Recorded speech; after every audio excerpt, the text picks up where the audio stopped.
झारखंड और महाराष्ट्र में आखिरी चरण के चुनाव के लिए आज प्रचार थम जाएगा, लेकिन सिंहासन तक पहुंचने के लिए बीजेपी और कांग्रेस एक दूसरे पर ताबड़तोड़ हमले कर रही है। देखिए रिपोर्ट। महाराष्ट्र और झारखंड में चुनाव है, मुकाबला बेहद टाइट है। T20 से क्रिकेट जैसी फाइट हो रही है। महाराष्ट्र झारखंड सत्ता के संग्राम में कौन पास होगा और कौन फेल, इसका पता तो 23 तारीख को ही चलेगा, जब ईवीएम की सीट टूटेगी। लेकिन यूपी के सीएम योगी आदित्यनाथ ने झारखंड से लेकर महाराष्ट्र तक विरोधियों की नींद हराम कर दी है। योगी की गरज से विरोधियों का कलेजा कांप रहा है। सीएम योगी ने कहा कि अगर महाराष्ट्र में महायुति की सरकार बनी तो पत्थरबाजों पर उत्तर प्रदेश का फॉर्मूला लागू होगा। बहन और भाइयों, महायुति गठबंधन की सरकार बनती है तो विशालगढ़ किले का अतिक्रमण भी अपने आप ही दूर हो जाएगा। तब हमारे बप्पा गणपति बप्पा के शोभा यात्रा पर कोई पथराव करने का दुस्साहस नहीं कर पाएगा। रामनवमी के किसी शोभा यात्रा पर कोई पथराव करने का दुस्साहस नहीं कर पाएगा। ये पत्थरबाज अपने घर में सिकुड़ जाएंगे, सिमट जाएंगे, घर के बाहर नहीं निकल पाएंगे, और निकलेंगे तो पत्थरबाजी किए तो उन्हें मालूम है यूपी का सूत्र लागू हो जाएगा, राम नाम सत्य है। सत्ता के सिंहासन तक पहुंचने के लिए बीजेपी और कांग्रेस एक दूसरे पर ताबड़तोड़ हमले कर रहे हैं। इसी बीच कांग्रेस अध्यक्ष मल्लिकार्जुन खड़गे ने बीजेपी पर देश को बांटने और नफरत फैलाने का आरोप लगाया है। और यह लोग कहते हैं देश हम एक रखेंगे। कहां भाई, देश को तो बांट रहे तुम, और यहां तक बोल रहे बटेंगे। बोलो भाई, बटेंगे। कौन बोल रहा है?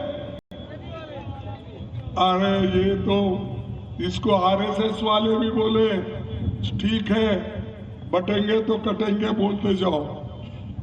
अब मोदी जी बोले मैं अगर योगी एक ही बोले तो मेरा कोई महत्व नहीं रहेगा, इसलिए उन्होंने शुरू किया एक है तो सेफ है। अब भाई क्या मामला कर रहे हैं? कौन बांट रहे हैं? इस देश को बांटने वाले ही आप। जाति जातियों में झगड़ा लगाने वाले आप, धर्म धर्म में झगड़ा लगाने वाले आप, झगड़ा लगाने वाले भी आप, और लोगों को काटने वाले, मारने वाले, बुलडोजर लगाने वाले भी आप। झारखंड से लेकर महाराष्ट्र तक नेता एक दूसरे पर तीखे अटैक कर रहे हैं। मल्लिकार्जुन खड़गे के बयान पर केंद्रीय मंत्री गजेंद्र सिंह शेखावत ने पलटवार किया और योगी के बटेंगे तो कटेंगे के नारों का बचाव किया है। हम एक रहेंगे तो ताकतवर रहेंगे।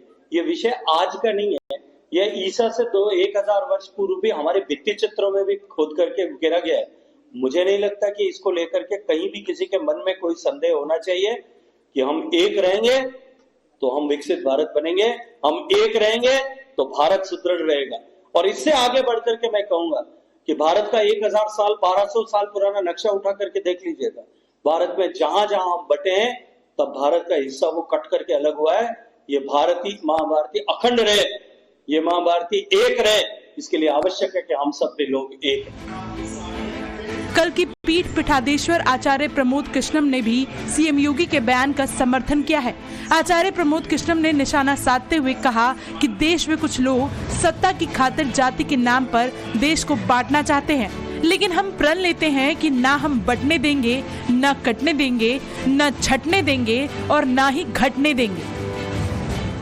मुझे लगता है कि पूरी दुनिया जानती है इस देश को कौन लोग जातियों में विभाजित करना चाहते हैं, और न केवल भारत के अंदर, भारत से बाहर जब जाते हैं तो भारत की तौहीन करते हैं, भारत का अपमान करते हैं, भारत को बदनाम करने की कोशिश करते हैं। ये वही लोग हैं जो सत्ता के सिंहासन को पाने के लिए इस देश को बांटना चाहते हैं, इस देश का बंटवारा करना चाहते हैं। लेकिन योगी आदित्यनाथ जी ने कहा है कि बटोगे तो कटोगे। हम ये आज प्रण लेते हैं, न बटने देंगे, न कटने देंगे, न छटने देंगे, न घटने देंगे। दूसरे चरण के मतदान को लेकर चुनाव प्रचार का भोंपू आज शांत हो गया। साथ ही जुबानी हमले भी बंद हो जाएंगे। फिर 23 नवंबर को जब वोटों की गिनती होगी तो पता चलेगा कि कौन से नारे कितने असरदार रहे।